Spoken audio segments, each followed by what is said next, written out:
Howdy folks, thanks for tuning back in. I got a fun one for you today. So I got a wild hair from one of my comments on one of my Beretta 30X videos talking about the new Walther PPKs coming out in 32. And a buddy of mine who I was talking to about, I want to save up, maybe in a month or two I can grab one of the new PPKs. He forwarded me over an email from Atlantic Firearms that had these guys for sale. Now these are pretty cool. I actually got one a good few years back that is brand new, mint condition, never fired. Very neat little pistols. They're Walther PP clones, which I actually like a lot more than PPKs. Longer barrel, longer grip, extra round in the magazine. These do differ a good bit from a PP though, and I'll be going into that in this here video. But as you can see, this is one of the new FEG AP-MBPs that Atlantic has. Atlantic is selling them for $289.99. When I got mine, as you can see, the frame has some pretty significant wear on it. I think it looks amazing. That anodizing wears to this really cool gold color. Unfortunately, it does have a import mark, as you're always gonna have, but it's one of the best spots they could have put it. When I got mine, the slide was in pretty excellent condition actually. And I just elected to have the slide and the safety lever Cerakoted just to avoid corrosion with any pocket carry, anything like that. So before I go too deep into this, I do want to give you an update on my Beretta 38X, my Beretta 30X situation. So I've been in pretty good contact with Beretta. I've been speaking with the gunsmith liaison over there. I do have a replacement pistol on the way. It is going to be an updated, newer version of the pistol. It's out of stock everywhere. Beretta doesn't have any, there aren't any for sale, that particular model that I can see. Some places do have it listed for sale, but it's just completely out of stock in all those places. Been trying to get back with, it's been 2 weeks since I spoke with the liaison and I spoke with the guy who I had most of my conversations with at Beretta. I contacted them twice this week via email just to say, hey, do you guys have a estimated time as to when I'm going to receive the new pistol? No response to either email. So I called him today, tried to get in touch with the guy who I'd been working with. He wasn't available, but he sent me an email saying, last I saw, the liaison updated your order, you're getting the new model, we just don't have a time. So I did call Beretta again and I just spoke with a random guy over there. He as well was not able to give me any idea as to when it's gonna ship out. I was asking him, I was like, well, I figured you guys are probably making a couple hundred of these a week, and he actually said they're probably making about 100 of that particular model of the 30X a week at the moment.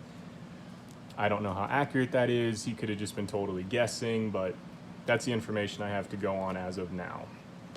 So as soon as I receive that new pistol, I will be doing a video that day going over it, giving you guys an update on, what it looks like, what I received with it, my thoughts on new parts or finish on the frame, whatever it may be that's new.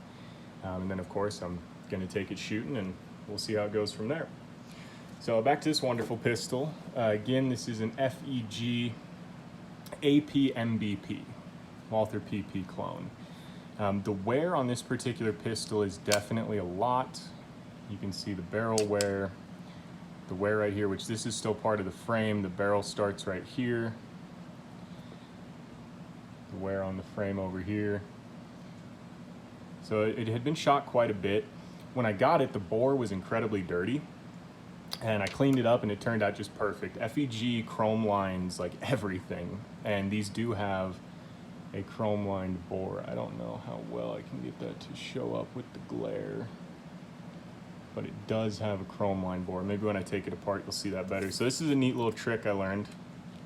When you want to take one of these guys down, what you can do is instead of pushing the trigger guard off to one side of the frame, which on a pistol like this could be a big issue because you are actually having a steel trigger guard on an aluminum frame, so that can gall, that can cause dents and stuff. But with that card in there, holds the trigger guard in place, you can take it apart.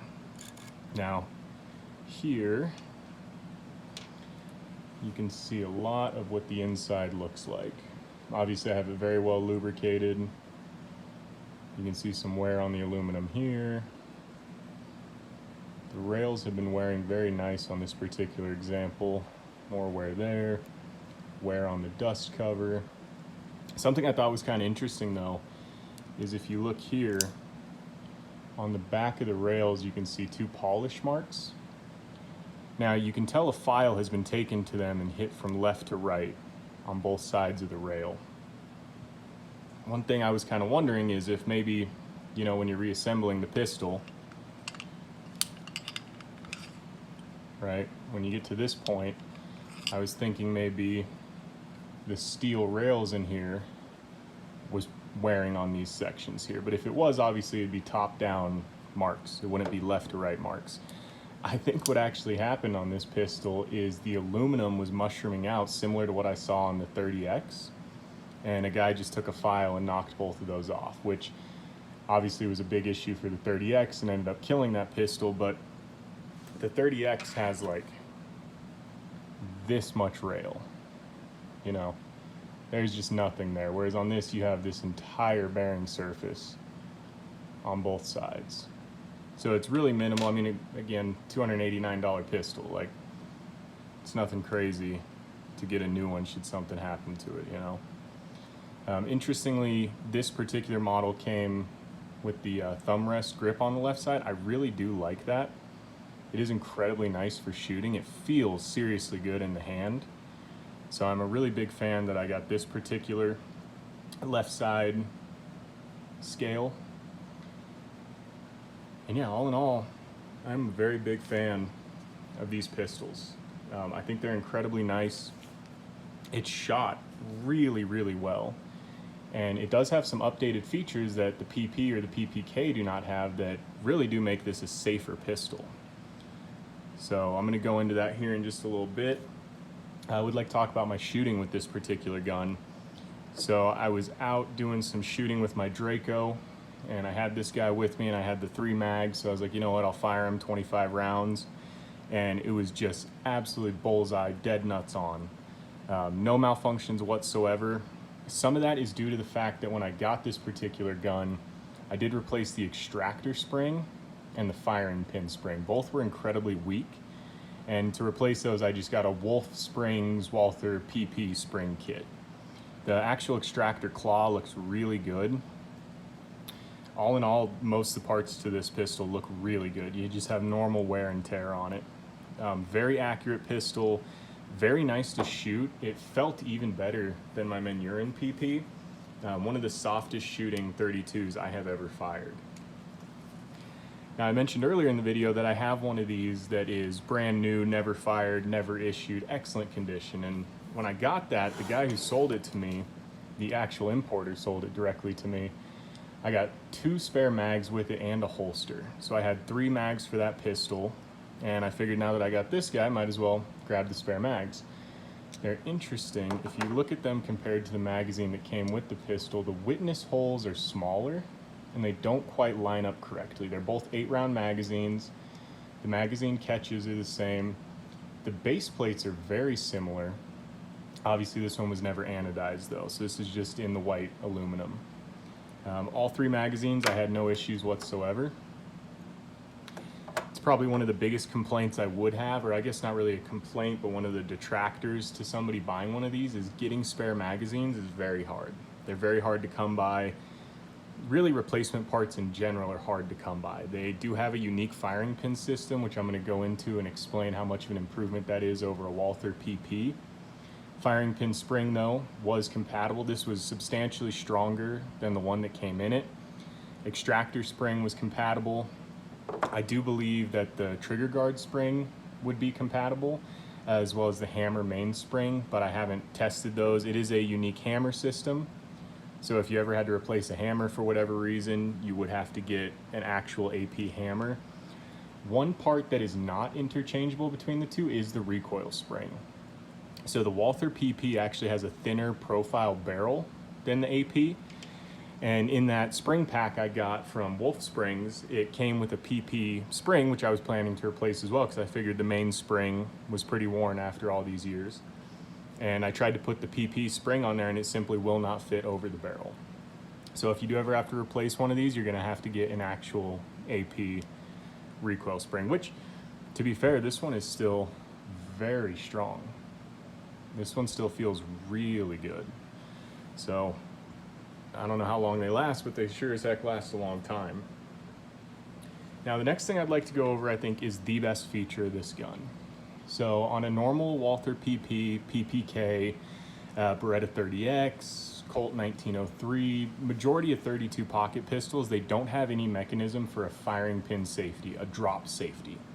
You know, like on a Glock, you have like a circle plunger that gets pushed up that would normally block the firing pin. This has a very unique method for that. So I don't know how well I can get this on camera, but if I push directly on the firing pin, you'll notice it's not moving. There's actually that shoulder on the right you can see there that stops it from moving. The way this is actuated is when you pull the trigger on the pistol, this guy right here, this piece right here, pushes up. You can see that push up. What that does, that piece pushes up right about here on the firing pin, pushing the firing pin up and into alignment. Then when the hammer hits it, it's able to move down. So I can kind of simulate that by pushing up and then pushing in. Sorry, my hand's in the way. Let's see if I can do it like this. Pushing up and then pushing in, and now you can see the firing pin going forward. Every time it resets though, it's going to drop into that channel. So this is a drop safe pistol. It's a very, very smart design. It's a very clever design. You know, probably you're going to carry it safety on, but you should have a round in the chamber, of course. And with a lot of 32s, you're kind of really hoping that the firing pin spring is enough to stop any inertia from detonating the cartridge. Well, with this, you simply don't have that issue. So it's a very brilliant design. The Hungarians did a phenomenal job with this pistol. I think it's a really, really big shame that there's not more spare mags coming in. It's just the one part to this gun where I'm just like, dang, that would be seriously nice if they would have brought a lot of spare mags in. And I mean, I see people trying to scalp them for like $90 a magazine. It's just unbelievable. But yeah, all in all, I think this is a great buy for $289. I think you'd be hard pressed to get a better pistol for that price. If you guys get one of these, I'd love to see, what your thoughts are with it. If anybody watching this video has any spare magazines, they're willing to sell at a reasonable price. I'm always interested in more mags. I really enjoy these pistols. I'd love to get a second one from Atlantic, but the big reason I'm not is because I'm just saying, well, hey, if I get a second one, I want 3 magazines for it, and I don't really see there being a good option to get those second mags. The one that I have that's factory new with the holster, I don't really need the spare mags with it, right? Because I'm never planning to shoot that. I mean, I could kind of call it an investment pistol, but even in factory new condition, I could maybe make like $100 on it. It's more of just a cool collectible to have. One thing I did want to demonstrate as well are some decent carry options. This spring is like a PP spring. It's kind of harder to tell because the barrel profile, but it is wider on one end. So when reassembling, you do want to make sure you get the tight end on, and you'll feel it drag. You'll feel a little bit more resistance with one end. And you just slip the slide on, which can be a little tricky on this guy. The barrel sometimes doesn't want to go in. And you just slide the slide forward, drop your card, guide the trigger guard in, and you are reassembled. Safety does work. Safety does block the firing pin as well.